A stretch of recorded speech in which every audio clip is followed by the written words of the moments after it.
Well, the temperatures here have been cold. We woke up to an 11-degree morning today, and we have our wood stove going.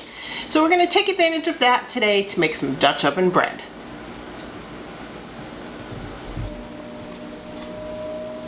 The ingredients we're going to use today are going to be flour, sugar, yeast, Everything Bagel seasoning, and salt.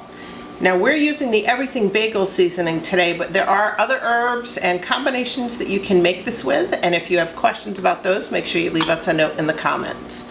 So we're going to start first with our sugar, our yeast, and some warm water. So let me get a bowl so we can get ready for that. We're going to start this recipe by proofing our yeast. So I'm using 1.5 cups of warm water.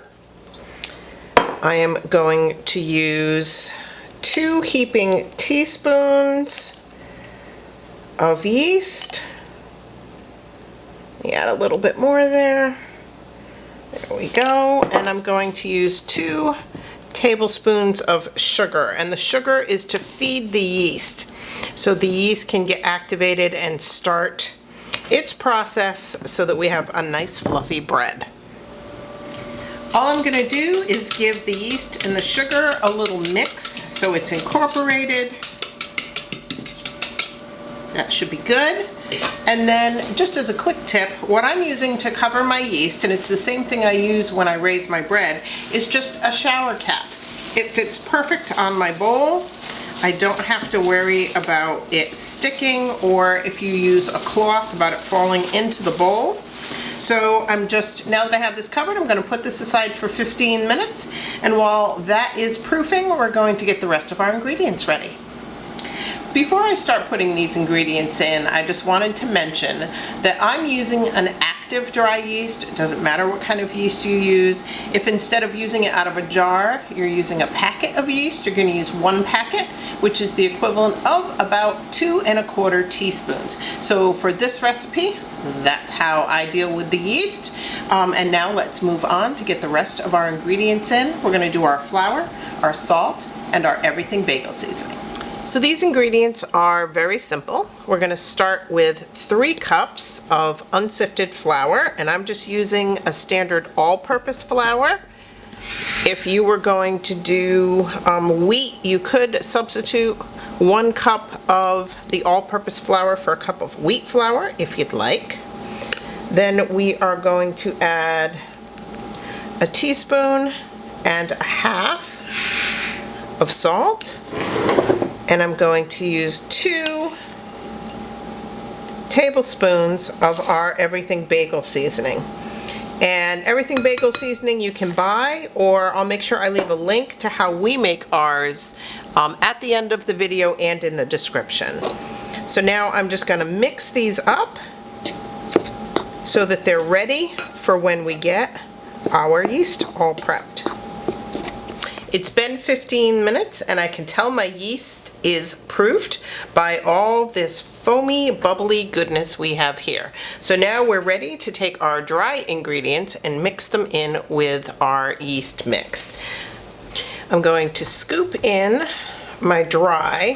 I'm going to put about half in, and then I'm going to start mixing it. And you can mix this by hand, you can mix it with a fork. I'm just using a wooden fork, and I'm just going to start mixing this together. Now this is going to be a sticky dough, so don't worry about that. So let me get this all mixed in, and then I'll be back as soon as I'm ready to show you where I'm going to move from the fork to mixing it by hand. I'm going to pour the last of our dry mix in, and then I'm going to use the fork, see how much of this I can get mixed together, but this is the point where usually I end up having to mix by hand. And remember always, of course, if you're going to mix by hand, make sure you've washed your hands thoroughly beforehand, which I have. And you can see now it's really starting to stick to the fork. So I'm just going to scrape it off the fork to the best that I can here. There we go, that's pretty good. Get rid of the fork, and we're just gonna mix them with our hands. Now this is a very soft dough. And that may sound strange, but it actually feels like a soft pillow almost as I'm pressing it together. Now, I'm not worried about kneading this. I just want to mix it with my hands till I get all these dry ingredients incorporated.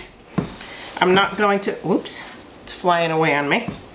I'm not going to take this out and knead it on a floured surface or anything. We're just going to mix this together till we get it all combined. As you can see, it's very sticky. So let me get this finished and I'll be back to show you what it looks like when it's all combined.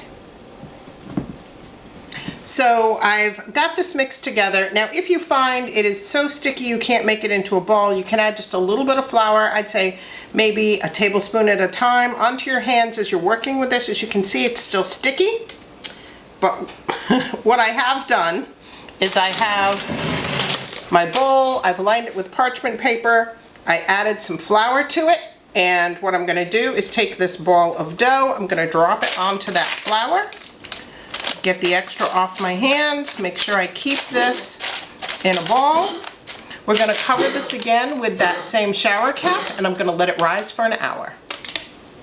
So no matter what kind of Dutch oven you're baking your bread in, what you're gonna wanna do is get your Dutch oven into a 350-degree oven, whether it's gas, electric, wood cook oven. You want to preheat this for 30 minutes before you put your bread in it to bake. So we have multiple types of Dutch ovens. I have the one I usually make my soups and stews in, but that one I'm not going to be using today. I'm just going to be using our standard Dutch oven. We like to use this when we're doing our wood stove cooking. And I'm going to get this into the oven. It's at 350 degrees for the last 30 minutes of the rise of our bread and get it preheated so it's all ready when our bread is ready to go in. It's been an hour and the dough has risen. Let me get this cover off. And it's doubled in size. What I'm gonna do now is I'm gonna get my Dutch oven out. It's been preheating for 30 minutes. We're going to take this dough right in the parchment paper and get it into our Dutch oven.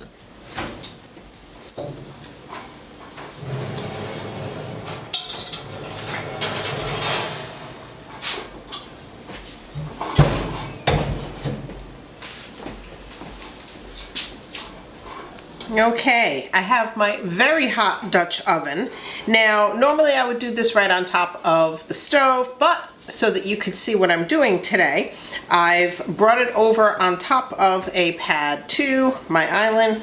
I'm going to move this out of the way. That's very hot, and all I'm going to do is take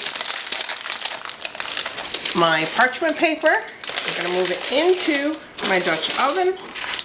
Make sure the sides are up so that as this cooks, it may raise a little bit more. And we're going to put the cover back on top of this, and we're going to put it in the oven covered for 30 minutes, and then we're going to check on it and take the cover off and let it cook for another 10 minutes uncovered. So let me get this covered. Make sure you're wearing really good gloves because this does get very hot. Cover's down nice and tight. We're going to put this back in the oven.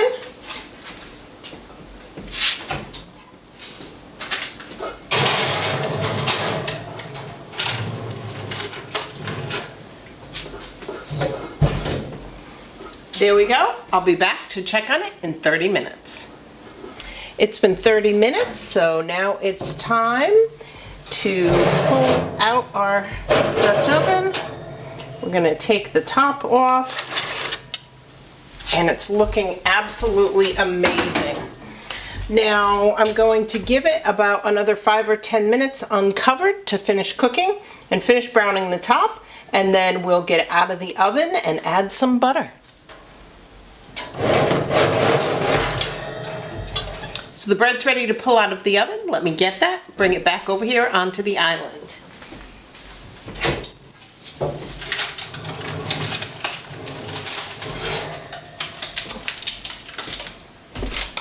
So now that our bread is done, I'm simply going to lift by the parchment paper, because that Dutch oven is really hot. Excuse the noise. You can see that the bread is beautifully brown.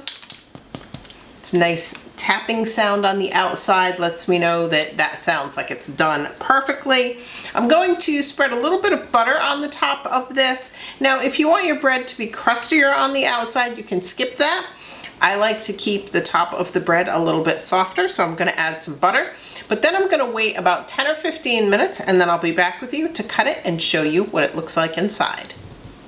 Now that the bread has cooled and it's ready to cut, we're going to slice this and see what it looks like. You can see it's nice and soft. I can't wait to actually get to taste it.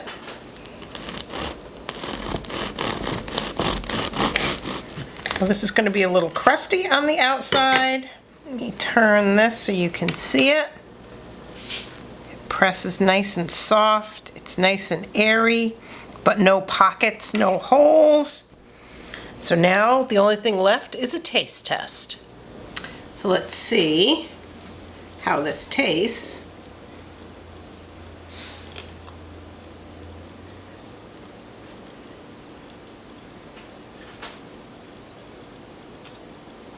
Absolutely fantastic.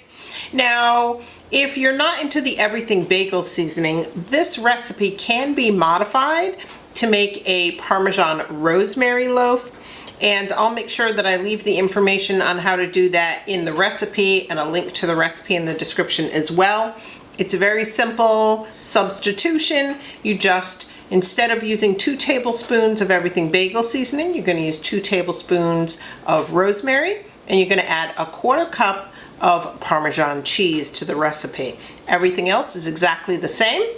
And again, this is an awesome bread to use for breakfast. It's great to use for making sandwiches, egg sandwiches, grilled cheese, whatever your favorites are. Now, if you like this video and you'd like to see more like this, please make sure you let us know in the comments, give us a thumbs up. Remember to hit the bell and to subscribe. And until next time, everybody, take care.